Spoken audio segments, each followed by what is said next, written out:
सैफ अली खान पर हमले की गुत्थी को जितना सुलझाने की कोशिश की जा रही है वो उतनी ही उलझती जा रही है। सवाल पर सवाल उठ रहे हैं लेकिन जवाब किसी के पास नहीं है। इस पूरे मामले में पुलिस ने सिर्फ एक प्रेस कॉन्फ्रेंस की तो वही जिस आरोपी को असली गुनाहगार बताकर पुलिस सामने लेकर आई उस पर ही सवाल उठाए जा रहे हैं। सैफ पर हमले पर उठ रहे 10 सुलगते सवाल और क्या है उनके जवाब, ढूंढने की कोशिश करते हैं इस रिपोर्ट में।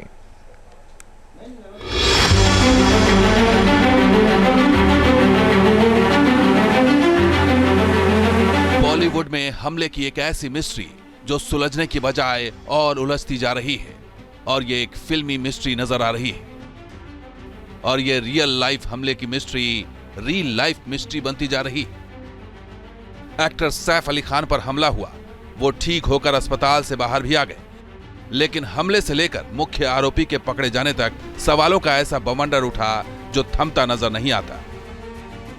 सवाल नंबर 1, सैफ को एडमिट किसने कराया? एक्टर सैफ अली खान को अस्पताल किसने पहुंचाया, इसको लेकर सवाल तब उठे जब सैफ की एमएलसी यानी मेडिकल लीगल सर्टिफिकेट सामने आया, जिसमें सैफ को एडमिट कराने वाले शख्स का नाम अफसर जैदी बताया गया है। इससे पहले कहा जा रहा था कि सैफ अली खान के बेटे इब्राहिम अली खान ने ही पिता को अस्पताल में भर्ती कराया था।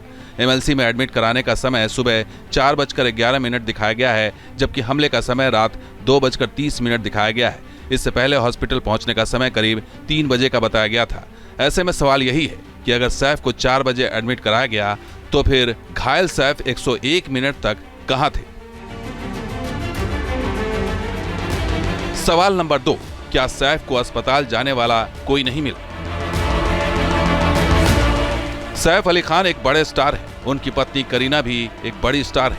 इतने बड़े स्टार्स की कई टीमें होती हैं, कई मैनेजर्स होते हैं, लेकिन कोई भी मदद के लिए क्यों नहीं सामने आया? पॉश सोसाइटी में एम्बुलेंस की व्यवस्था रहती है, लेकिन सैफ के केस में ऐसा नहीं हुआ।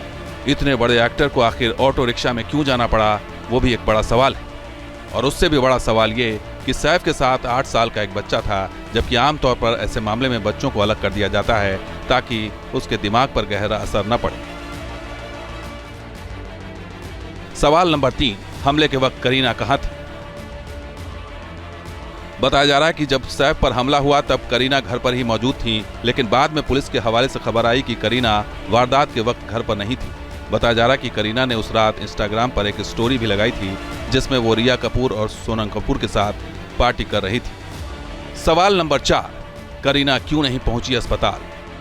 सैफ पर हमले के बाद करीना कपूर ने सैफ पर हुए हमले का जिक्र और फैंस से शांति बनाए रखने की अपील करते हुए एक इंस्टाग्राम पोस्ट किया था, पर उनके अस्पताल जाने का वीडियो सामने नहीं आया, जबकि बड़े बेटे इब्राहिम अली खान और सारा अली खान मिलने पहुंचे थे। इतना ही नहीं, मां शर्मिला टैगोर भी अस्पताल पहुंची थी।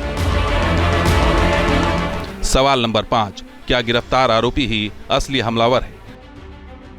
अभी तक जिस शख्स की हमलावर के तौर पर पहचान हुई है, उसकी फुटेज देखकर ऐसा लगता है कि पुलिस या फिर सैफ का परिवार कुछ छुपाने की कोशिश कर रहा है, क्योंकि सीसीटीवी फुटेज में दिख रहे आरोपी और गिरफ्तार आरोपी के चेहरे में बड़ा फर्क नजर आ रहा है।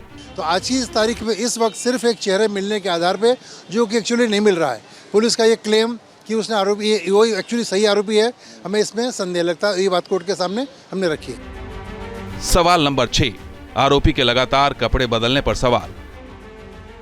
पहले कहा गया कि फरार होने से पहले पहचान छुपाने के लिए हमलावर ने कपड़े बदले थे।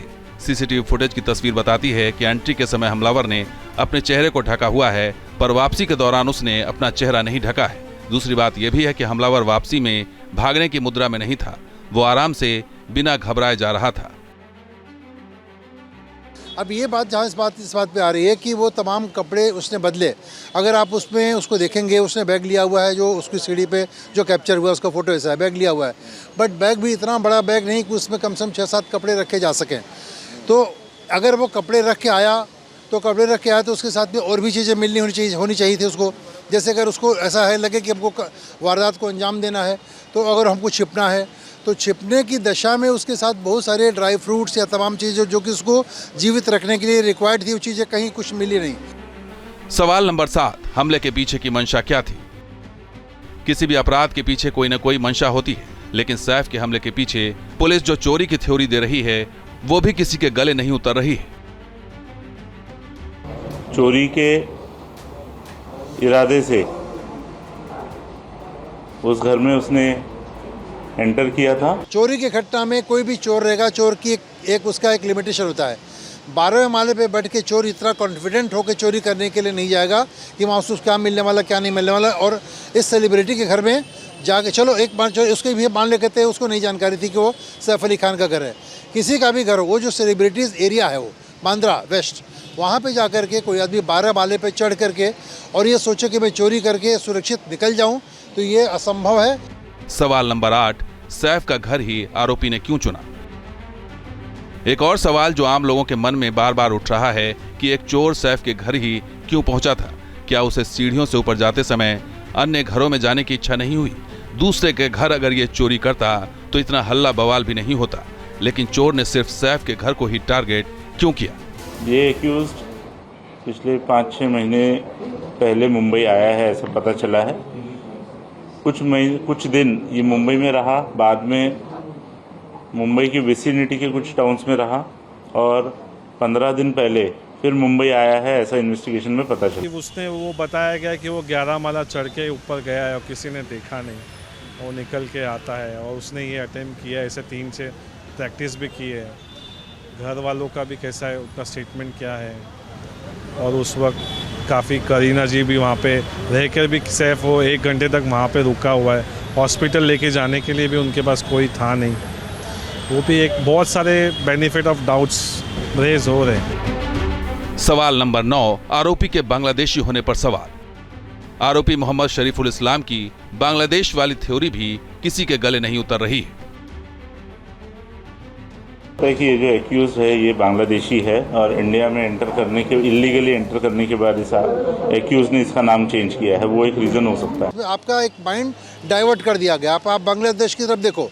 बांग्लादेश में रिसेंट जो घटनाएं हुई हैं, जो वहाँ पे हत्याकांड हुआ है, तो उसमें एक मैच करने की बात हो गई कि वो लोग यहाँ के भी कर सकते हैं और यहाँ पे लोगों ने किया, तो बांग्लादेशी को उसको टारगेट करके किया जा रहा है सिर्फ ध्यान भटकाने के लिए, एक अपने सर्टिफिकेट लेने के लिए। यस, हमने इतने घंटे में इन्वेस्टिगेशन पूरा कर दिया। सवाल नंबर 10, ऐन वक्त पर जांच अधिकारी को क्यों बदला गया? सैफ के मामले में अचानक जांच अधिकारी को बदला जाना भी कई सवाल खड़े करता है। जांच अधिकारी के बदले जाने का मतलब है या तो जांच में लापरवाही बरती गई या फिर पुलिस के बड़े अधिकारियों के हिसाब से जांच नहीं हुई। जाहिर है इन सवालों का जवाब जब तक नहीं मिलता तब तक सैफ पर हमले का पूरा सच सामने नहीं आ सकेगा। मुंबई से पंकज मिश्रा के साथ टीम न्यूज नेशन।